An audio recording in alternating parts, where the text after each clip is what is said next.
حضرت سلیمان علیہ السلام کو اللہ تعالیٰ نے بے مثال بادشاہی عطا فرمائی تھی۔ جنات، انسان، پرندے اور ہوائیں سب ان کے تابع تھے۔ وہ مختلف مخلوقات کی زبان سمجھنے کی صلاحیت رکھتے تھے۔ آپ علم، عقل، عدل اور رحم کے پیکر بھی تھے۔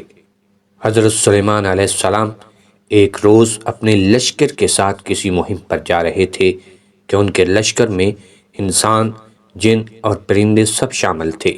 جب وہ ایک وادی کے قریب پہنچے جو وادی نمل یعنی چیونٹیوں کی وادی کہلاتی ہے، ایک چیونٹی نے اپنی قوم سے کہا، جلدی اپنے بلوں میں چلے جاؤ، کہیں سلیمان علیہ السلام اور ان کا لشکر تمہیں رون نہ ڈالے۔ حضرت سلیمان علیہ السلام نے نہ صرف یہ بات سنی بلکہ ان چیونٹیوں کے جذبے کو بھی سراہا اور اللہ کی عطا پر خوش ہو کر شکر ادا کیا۔ اس واقعے کا ذکر سورہ نمل کے اندر اللہ رب العزت نے ارشاد فرمایا، حتیٰ کہ جب وہ چیونٹیوں کی وادی میں پہنچے تو ایک چیونٹی نے کہا، اے چیونٹیوں، اپنے بلوں میں داخل ہو جاؤ، ایسا نہ ہو کہ سلیمان علیہ السلام اور ان کا لشکر تمہیں کچل دے اور تمہیں خبر بھی نہ ہو۔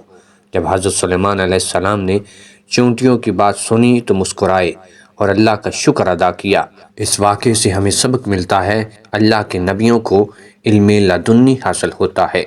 اللہ کی نعمتوں پر شکر ادا کرنا سلیمان علیہ السلام کی سنت ہے۔ ادنا مخلوق چیونٹی بھی اپنی قوم کا خیال رکھتی ہے اور یہی لیڈرشپ کی خصوصیت ہوتی ہے۔ سلیمان علیہ السلام اتنے عظیم بادشاہ ہونے کے باوجود ایک چیونٹی کی بات پر مسکرائے اور شکر گزار ہوئے۔